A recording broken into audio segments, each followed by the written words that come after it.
Hello everyone, and welcome to another Leetcode video. Today we're looking at the problem maximum multiplication score, which was question 2 in a weekly contest 415. So the question reads that we're given an integer array A of size 4, and this will always be size 4, and another integer array B of at least size 4. So this could be 4 or bigger than 4. We need to choose 4 indices I0, I1, I2, and I3 from array B such that the indices are in order, right? So we can't have I1 before I0, etc. It has to be 4 ordered indices. And our score is going to be A0 minus that first index, A1 minus that second index, so on up until the 4th index. So basically what we want to do is we want to choose 4 indices in such a way that the score will be maximized. So looking at an example, we see our A is 3, 2, 5, 6, and our B is 2, negative 6, 4, negative 5, negative 3, 2, negative 7. So the way to optimally choose these indices is to choose 0, 1, 2, and 5. So there we'll get 3 times 2. We're going to get 2 times negative 6. We're going to get 5 times 4, and then 6 times 2. And that's going to give us a total sum of 26. So a lot of people may go into this problem with kind of a greedy approach, and they may be thinking about things like, well, maybe we should match these positive numbers with the highest possible positive numbers here. So say we have this 6, right? Let's say we try to match it with this 4.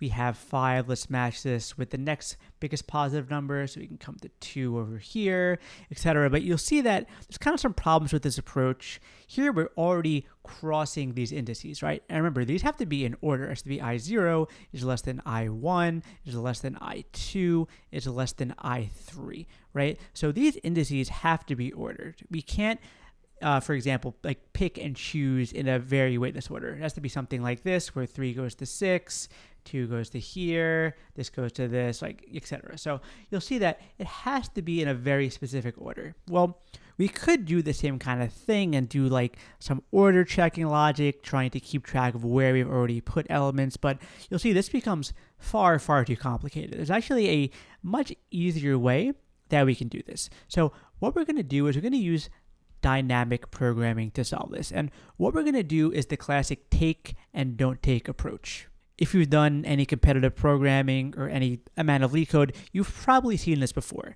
This is a very common dynamic programming situation where you have to make the decision to either include the current element in our answer or don't include it. So what would that look like? So say we're at this 3. We come to 2 and say, okay, well, we can either include this as part of our answer, right? So what we would do is if we included it, we would say, all right, well, we know that we're going to have 3 times 2 in our answer. And then what we're going to do is we would move this index up here. And since we've already taken this element, we would move our j over to here, right? So this represents what would happen if we actually took it. So we'd have this element, and plus we would have our subproblem of I plus 1 and j plus 1, right? So this represents that we're going to take the current element and we're going to move these indices up by 1. And why do we do that? Well, because we've paired this number off with something here, and whatever number that we've paired it off with here, we can't use that anymore. So this is the problem where we take the current element, right? We could also not take it. And what does that look like? Well, clearly we don't have any value here, right? Since we're not taking the element, there's nothing to include.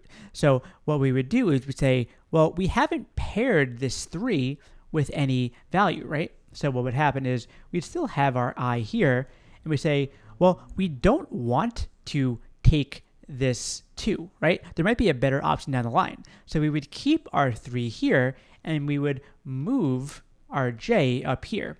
So we're not taking any value because we're not actually multiplying these values, but our new subproblem becomes I. And remember, we're not moving this I value because we want to check later problems with this j, but we are going to move our j up plus 1, right? So these are our 2 recursive states. We're going to have our take where we use that current I and current j value, we consume those values as part of our answer, and then we move on to the next I and j, or we don't take the current one and we keep our I the same, but we're going to move our j up +1. And then at each point, our answer is going to be the max of take and don't take. So this is a very, very common dynamic programming approach. You should definitely internalize this because you will see this in a ton of dynamic programming problems. So it's very, very good to know. So what's our time complexity here? So imagine you have a recursive function and we might have to take in 2 elements. So we want to keep track in our function, the index at A and our index at B, right? Because we need to check every single subproblem. We need to check where we have an index from I through 4 and any of these indices of B. So our time complexity here, if we call the length of B n, right? Let's say we have n. Well, for each n, we also have to multiply it by each value we can get for A. But remember, A is always going to be 4, right? So at worst case, our time complexity is going to be n times 4 because we're only storing n times 4 potential results and having to go through n times 4 potential problems. And that's because we're going through all the values of n, and at most for each index here, we will check this value up to 4 times. So our overall time complexity is n times 4. Let's hop over to the code and see exactly how this is going to work. So the first thing we're going to do here is define our recursive function, and this takes 2 arguments. We're going to have the A index as well as the B index. The first thing we're going to do is we're going to check our memoization table, and if we've already seen this subproblem, we're just going to return the answer that we have already seen. Then we have 2 base cases. So case 1 is where if A index is greater than or equal to 4, and what this means is that we've already used up every element in array A. So we can't go any further than this. There's no more problems to solve, so we just return 0. The other case is where B index is greater than or equal to the length of B. And this means that we've gone through all the elements of B, but we haven't used up every element in A.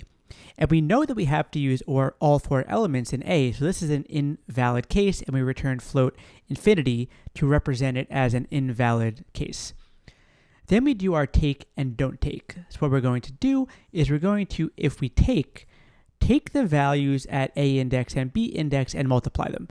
Then we're going to add that to the recursive function where we move A index up by 1 and B index up by 1. And we do this because we've used both these elements. We have to move on to the next set of elements that we can check.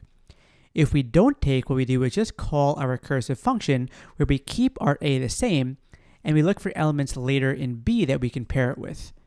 So then finally we're going to save the results of max, take, and don't take in our memo table and return that. We also recall our recursive function down here with the 0, 0 as the A index and B index respectively. So let's submit that and make sure that it works. And it does work. So hopefully this is helpful and made sense. If you liked the video, please like and subscribe. It really helps. And thank you for watching.